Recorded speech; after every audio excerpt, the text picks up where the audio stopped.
They're still going. They're still.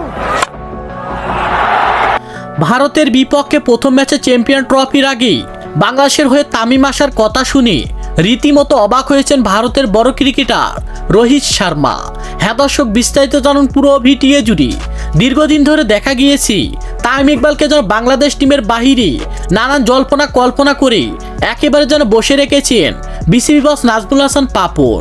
আর তারপর থেকে যেন ভক্ত সমর্থকরা হাজারো চেষ্টা করে ফেরাতে পায়নি তামিম ইকবালের মতো হার্ড হিটার ব্যাটসম্যানকে বাংলাদেশ টিমে। এরপর থেকে যেন দেখা গিয়েছে অনেক ম্যাচতে খেলেছেন বাংলাদেশ খেলা, তবে যেন কোনো ম্যাচতে ভালোভাবে ম্যাচ জিততে পারেনি বিসিবি বস নাজমুল হাসান পাপনের মতো বিসিবিরা। আর তারপরে যেন বিসিবিরা পরিবর্তন হওয়ার পরে দেখা গিয়েছে বিপিএল লিগে হার্ড হিটিং ব্যাটিং পারফরমেন্স, এমনকি অভিজ্ঞ ক্যাপ্টেনের পরিচয় দিয়ে বারবার যেন চ্যাম্পিয়ন ট্রফি তুলে নিয়েছেন ফরচুন বরিশালে হয়ে তামিম ইকবাল। আর এটা দেখার পরে যেন বিসিবিতে নতুন আসা ফারুক আহমেদের কথা হলো যে আর কিছুতে বাংলাদেশের ঘাটতি রাখা যাবে না। চ্যাম্পিয়ন ট্রফির বিশেষ ম্যাচে যে কোনোভাবে হোক চ্যাম্পিয়ন ট্রফি তুলে নিতে হবে আমাকে।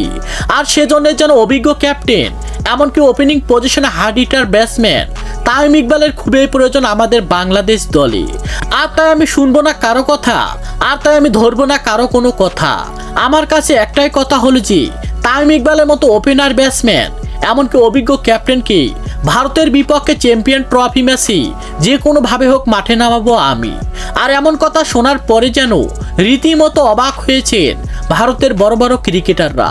তো দর্শক, আপনারাও কি চান বাংলাদেশের হয়ে ভারতের বিপক্ষে চ্যাম্পিয়ন ট্রফি ম্যাচে তামিম ইকবালের মতো হার্ড হিটার ব্যাটসম্যানকে? সে বিষয়ে আপনাদের গুরুত্বপূর্ণ মতামত জানাবেন আমাদের ভিডিওর কমেন্ট বক্সে। ধন্যবাদ।